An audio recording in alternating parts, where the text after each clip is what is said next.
ওয়ালাইকুম। নতুন প্রবাসী বিদেশে আসলেই সর্বপ্রথম যে সমস্যার মধ্যে পড়ে সেটি হলো ইকামা। দ্বিতীয় সমস্যা হলো কাজ। ধরেন আপনি আসলেন, আসার পরে ইকামাও পাইলেন, আপনার হাতে কাজ নাই। তখন আপনি আপনার আশেপাশে যে বন্ধুবান্ধব ছিল, সৌদি আরবে এখন আছে, স্ট্যাবলিশ আছে, তাদেরকে ফোন দিলেন অথবা ভয়েস দিলেন যে আমার কাজ নেই, আমাকে একটা কাজ দাও। তখন আপনার বন্ধুবান্ধব কী বলবে আপনাকে? বলবে, দেশে থাকতেই তো ভালো ছিলা, লাখ টাকা কামাইতা, বিদেশ আসছো কেন? তো আমি ওইসব বন্ধুবান্ধবদের উদ্দেশ্যে বলতে চাই, যারা এগুলা বলে, নতুন যারা সৌদি আসে তাদেরকে, তো তোমরা বিদেশ আসছো কেন? তোমরাও তো দেশে চলে যেতে পারো। তোমরাও তো 2 বছর, 5 বছর, 7 বছর, 10 বছর হয়ে গেছে সৌদি আসছো, তাহলে সৌদি পড়ে আসছো কেন? তুমি যে স্বপ্ন নিয়ে সৌদি আসছো, আরেকটা নতুন ছেলেও তো সেই আশা নিয়েই সৌদি আসছে। তুমি যে স্বপ্ন নিয়ে আসছো, আর একটা নতুন ছেলেটাও তো সেই স্বপ্ন নিয়ে আসছে, তোমার কাছে কাজ চাইছে। হ্যাঁ, তুমি বলতে পারবো যে এখন আমার কাছে কাজ নাই, আমি আচ্ছা দেখি খোঁজ নিয়ে তোমার জন্য কাজ ব্যবস্থা করতে পারি কিনা। অথবা কাজ না দিলে বলবা যে না, এখন আমার কাছে কাজ নাই, তুমি অন্য জায়গায় দেখো। এটা না বলে কি বলে, সৌদি আরব আসছে কেন? সুখে থাকতে ভূতে কিলায়, দেশেই তো লাখ টাকা কামাইতে পারতা, সৌদি আরব কেন আসছো? আসলে ওই সমস্ত মানুষদেরকে আমি বলতে চাই, নিজেদের মন মানসিকতা ঠিক করেন। আপনি আসছেন সৌদি আরবে, থাকতেছেন, পরিবেশ পরিস্থিতি জানেন, বোঝেন। একটা নতুন প্রবাসী সৌদি আরব আসছে, আসার পরে সে কাজ চাইছে আপনার কাছে, আপনি তাকে সান্ত্বনা দিবেন। সান্ত্বনা না দিয়ে উল্টে আপনি তীরের মতো আঘাত করেন, বলে না, কাটা দাগে নুনের ছিটা, ওই রকম আর কি।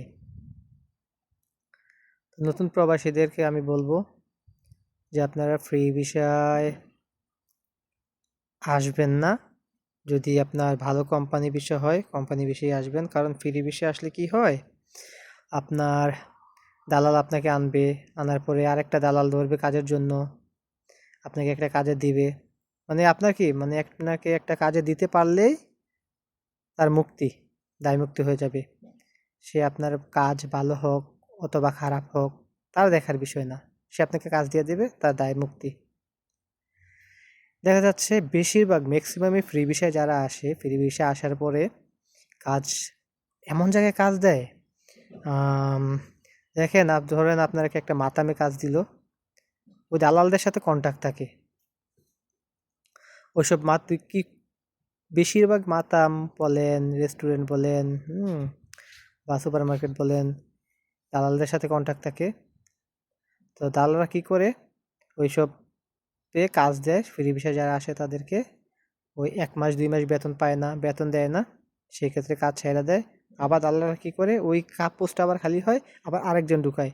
সে বেতন পায় না, চলে আসে, আবার আরেকজন ঢুকায়, লাভ টাকার, শেষে লাভটা থাকে দালালের, আর যার কোম্পানি তার।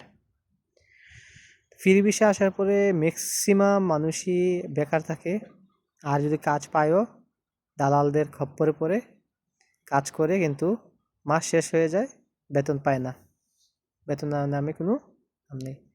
আমি বলবো, যদি সৌদি আরব আসেন, কোম্পানি বেশি আইসেন, ভালো কোম্পানি বেশি আইসেন, ফ্রি বেশি আসেন না।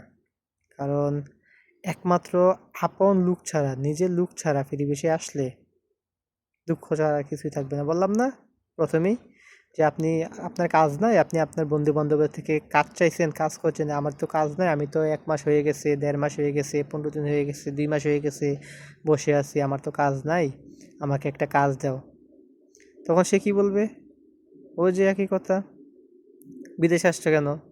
মনে করছো বিদেশ আসলে লাখ লাখ টাকা কামানো যায়। আরে বাবা, তুমি যেই স্বপ্ন নিয়ে বিদেশ আসছো, আরেকটা লোকও তো নতুন যে আসছে প্রবাসী, সেও তো কোনো না কোনো একটা স্বপ্ন নিয়েই সৌদি আরব আসছে বা বিদেশ আসছে। তুমি তাকে সান্ত্বনা দিবা না? সান্ত্বনা না দিয়ে উল্টা তোমার তীরের মতো কথা বলো। আমি নতুন প্রবাসীদের বলবো, যদি আসেন, আসার একান্ত যদি নিজের আপন লোক হয় আইসেন, আর না হলে ভালো কোম্পানিতে আসেন। আসসালামু আলাইকুম ওরহমতুল্লাহি ওয়া বারাকাতুহু।